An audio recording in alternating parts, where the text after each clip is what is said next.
We are reading from a book called Roar of the Ganges, which takes place in India. The Ganges are a spiritual river system.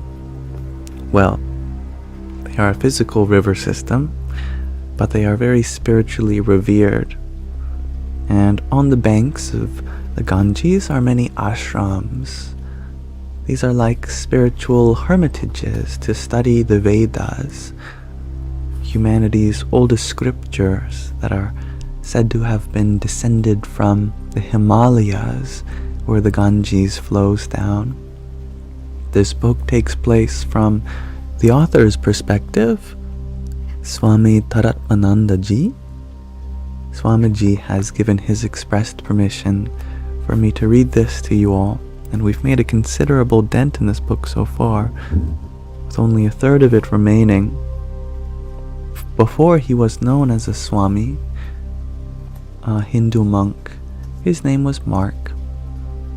And let us listen to the latest episode of Mark Shenanigans in Rishikesh, a city in North India.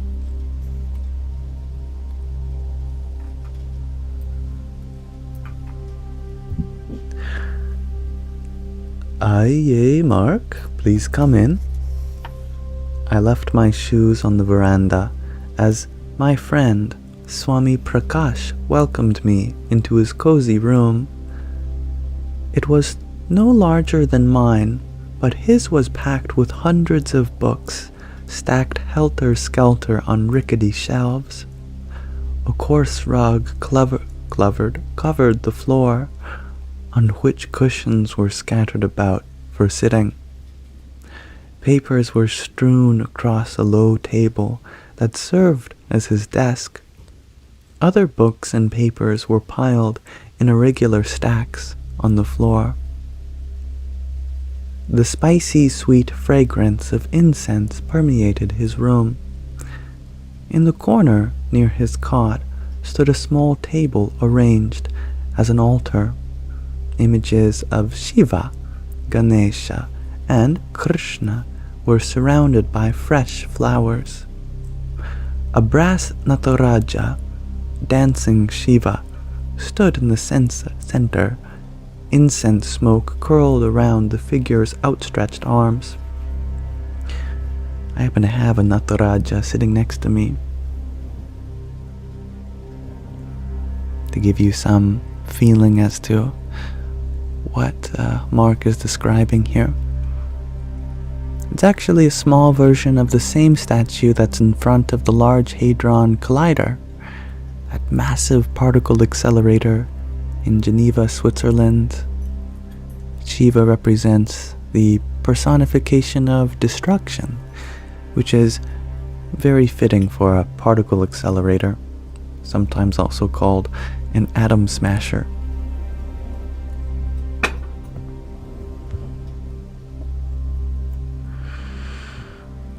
A photograph of my guru, Swami Dayananda, was also placed to one side. Judging from the blackness of his beard, the photo must have been taken over a decade ago. We exchanged the customary pleasantries and sat down on the cushions. He asked, "So, the date for your initiation as a Hindu monk is approaching, isn't it?" "Yes, Swamiji, in just a few more days." "Just a few more days, is it? Then, what have you been doing to prepare yourself for this auspicious event?" "Prepare myself?" I echoed, unsure of what he meant. "Ah, I see. Every day I see you spending so much time with Brahmachari Vijay," Mark's friend and fellow student of this ashram, "and with that British boy, what is his name?" "Richard. But this is not the proper time for socializing with your friends. This is the time for prayer and meditation, isn't it?" Swami Prakash lectured me rather sternly, reminding me that to receive sannyas is a great blessing, worldly renunciation. One I should not take for granted. I suppose that, since arriving in Rishikesh, I had been taking this matter somewhat casually, but I had dwelled upon it a great deal for the past 6 months, ever since the date for my initiation was fixed, and in the months and years leading up to that decision. Yet, I had to admit that I was not approaching this important rite of passage with the dedication and mindfulness it deserved. My guru, Swami Dayananda, had not yet said anything about my impending initiation. We had previously discussed whatever needed to be said months ago, and I presumed that he would tell me anything else necessary. Yet, he would probably not scold me like Swami Prakash was doing. Swami Dayananda seldom exercised his authority in commanding or reprimanding anyone. He was highly non-directive by nature. He preferred to teach his students about dharma, righteousness, so they would be guided by proper values rather than by his commands. Obviously, I had failed to see the value of spending more time in prayer and meditation in preparation for my initiation. I was grateful to Swami Prakash for pointing this out, even though his comment stung a little. After Swami Prakash finished his chastisement, he directed me to read the Sannyasa Bhaddhati, a text that described the rituals I was to undergo. He told me to study it carefully and to see him if I had any questions. The remainder of my time was to be spent in prayer and meditation, no more socializing. I politely excused myself, feeling a little sheepish, and touched his feet before leaving. I immediately went to the library. There, thousands of volumes stood on sturdy metal shelves, neatly stacked and properly catalogued.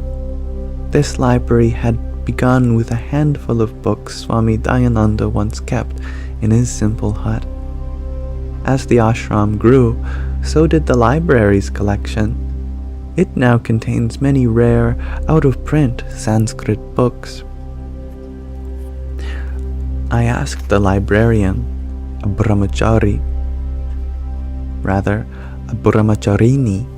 a female student named Nilu, to help me find the sannyasi or sannyasa Bhaddhati. She disappeared among the stacks and returned almost immediately with a slim volume, having known exactly where to find it. I signed it out in the register and returned to my room to begin my reading assignment. The book described in detail the series of complex and highly symbolic rituals I was to undergo. It was written entirely in Sanskrit. Arcane works like this are rarely translated. I felt fortunate to have had the opportunity to learn the language, even though my studies had been a long, torturous struggle. Sanskrit is a classical language like Latin or Greek, and is endowed with an amazingly intricate grammatical structure and a staggering vocabulary. Being an ancient language, it is replete with strange idioms and references. Only after 10 years of study did I finally feel comfortable with the language. I passed the remainder of the morning and most of the afternoon reading, pausing now and then to consult a dictionary. As I discovered the beauty and symbolism of the rituals, a wave of exhilaration swept over me. I could scarcely believe that I would soon experience the same rituals that monks in India had undergone for generations. I cautioned myself not to let this become an ego trip. I decided to go down to the riverbank to meditate and thank God for the many blessings that had unfolded in my life.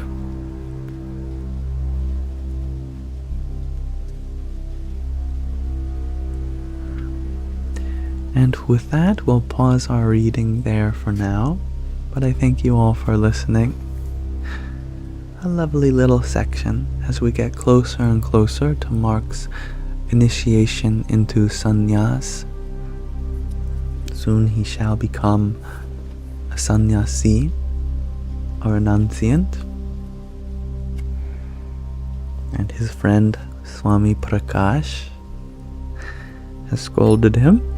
No more socializing with Richard and Vijay. You are to meditate and study the scripture and pray. It's a serious time. Radhe, Radhe.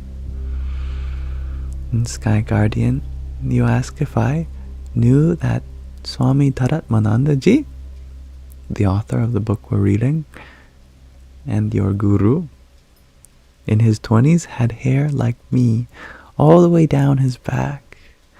My goodness. That's hard to imagine. Now with his mango fuzz head, as I like to call it. Now he just has fuzz. Like a mango.